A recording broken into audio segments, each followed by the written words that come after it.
welcome you all to UNAPO School Chanum, Imphal East, a fully residential school ranked Manipur #1 in All India School Ranking Awards 2023-24 by Education World in Co-Education Boarding School category. Academic session for 2024-25 will begin on 1st April 2024. Registrations are open for classes 4 to 9. Hurry up for registration.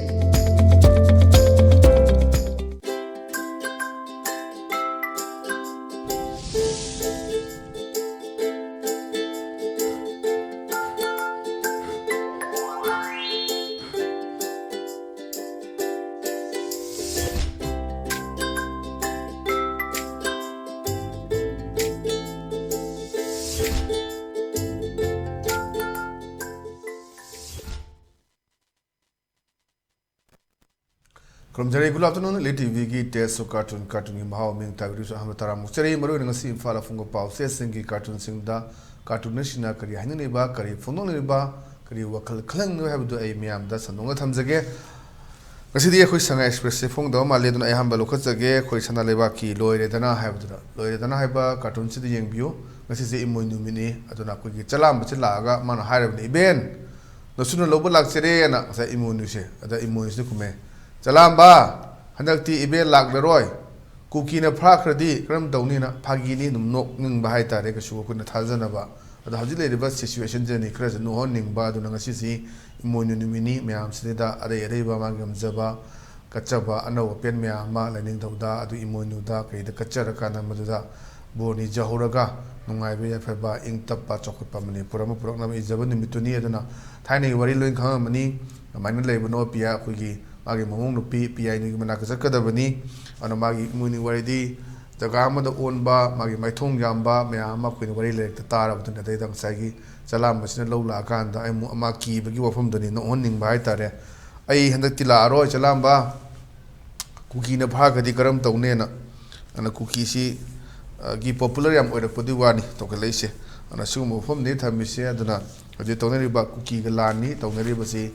Mamang the Gizakia, the Gisem Sar, Galeramba, Adumba, Port Mea, Madudani, Teneriba, Mea Zaquina.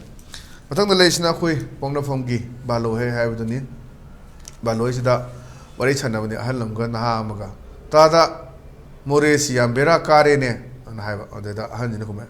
Care, Tiny, More the posting Tazak and the Hinerami, and Matam to the More the act the posting Tabasi, with Kotna Bagi. Portney Miamado, Police Bureau, Cariburo, Amabuero, Custom Gibuero, Cariburo, Dojiti, More Pumzai Jaire, More the Kanam setting of powder, Hoiki, Veteran Turi and the Sapagi type, Kanarak Pagimonda, Kanarak Patonia, Lady was say, Veteran Turi land Bimonda, Adonaziki, Moregi, Fumzini, Adeda, Urakana, Asagi cartoon Centampa, Yam Pazaba, one Tokleba, Cartoni, Haji More Toridun hand, Hector Land, the Sing the Bukulai Man, Capsule Lactana, Haji. Harry Zaga, Commando Village, Single, Yam, Elaine, take the Wazaga, every night to Pazagama, Hong Dukna Bahonari, having a pau to lay, and a size of the knee, Yam Quide, Corona Lac with the Gidum, Mores and Matan Corona, Matung the Mula, Mula Cre, and Haji More Canam posting Tanindre, turning at the Gisidana Lang, Ngum doesn't like it, the woman I'm seeing among the helicopter chat Piaro, do to we are in Tingan, the Custom Amato with the Gi. On a diffume to the now ID, Morida Tazagan, one of whom I am does it, Morese. I'm sending the messages on the PDC. But on the list now, who will let Paugi us, Loiria have to need. Say that we bought me an actually Parliament Gi from the April among the Dito Herbayai. I don't know size the boat Combolak Potuni, other Sagi boat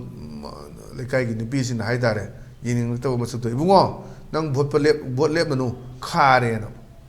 But they are amazing. Ima, I parties will live said and Nina. Some character will give you the lazy, smart card of the some money parties, strong lay with the knee, and if you come to the Neman Sagi, the piece in the hands in one and Bolepa, Nunang Karek, and the Mai, out of a party of Nung and left to any Habagi, Zong Lepagi, why did you need the Tamishe? But on the Lation Aqua is still express key. Naire Hedoni. Naire is the Koi Waris Hanabani, Waris and Milkamais and again that Murumani. You'd sing whatever Tais Hanabayadri, hey. Kaino Madi Torokodo Mali na cover Pana Havani, and Amasino Kume. Hajikandi, Angang Matina, Rocket Saba Matamdu, Yorok Pedagini, misi mina toilet lisena adum mane pinning isi adum koi ahan mathina chapu meli angang mathina rocket sai do angang mathina sawa rocket to aswai yoraga pokhai kaina phagi tawna mayam leibuduni ona yam munna khanna bagi matam ama leirena message ama piba youth ki inkhalakpa hekta sini nani khangdaw matam sida phajana control tawba moi achumo mai geda mu guideline tawu su mathau tai moina pang du kari no haidana hoji manipur gi leiribo youth ching sida kamai tawrigi karam stage am da leige du mayam unara famni masina sum tung gona smai chathara gadi kari wera kedagi habdu ya munna khanna ba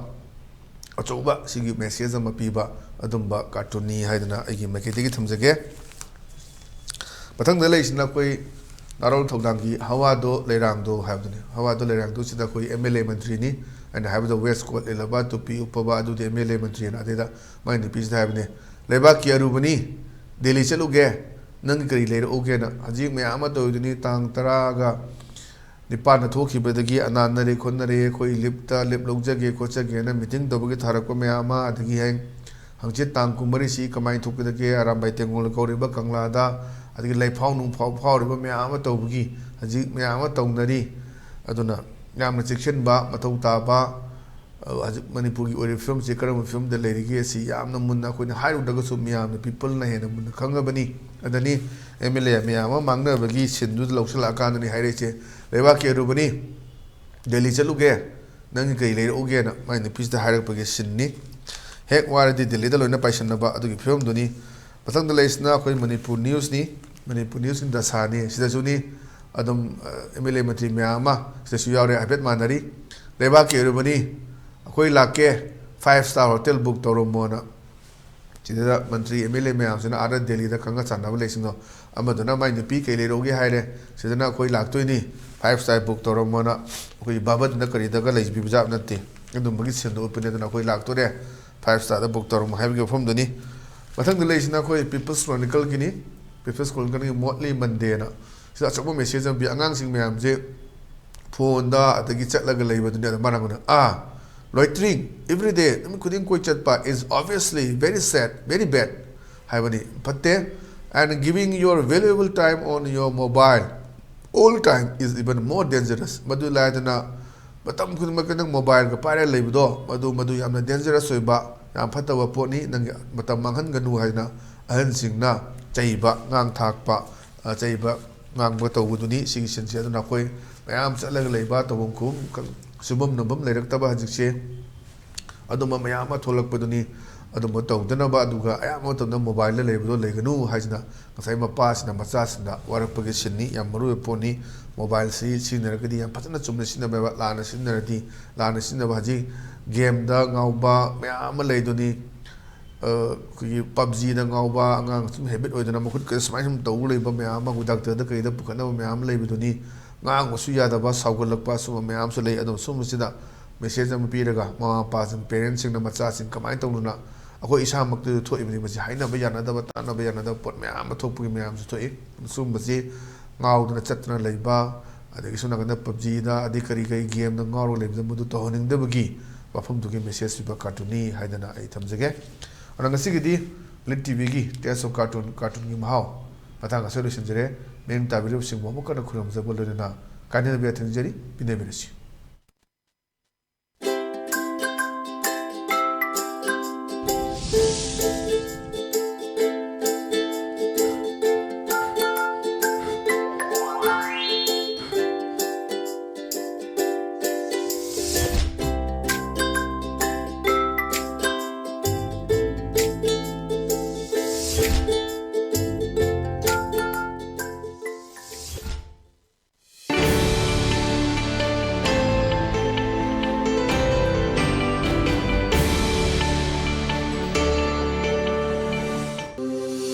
Welcome you all to UNAPA School Chanum, Imphal East, a fully residential school ranked Manipur #1 in All India School Ranking Awards 2023-24 by Education World in Co-Education Boarding School category. Academic session for 2024-25 will begin on 1st April 2024. Registrations are open for classes 4 to 9. Hurry up for registration.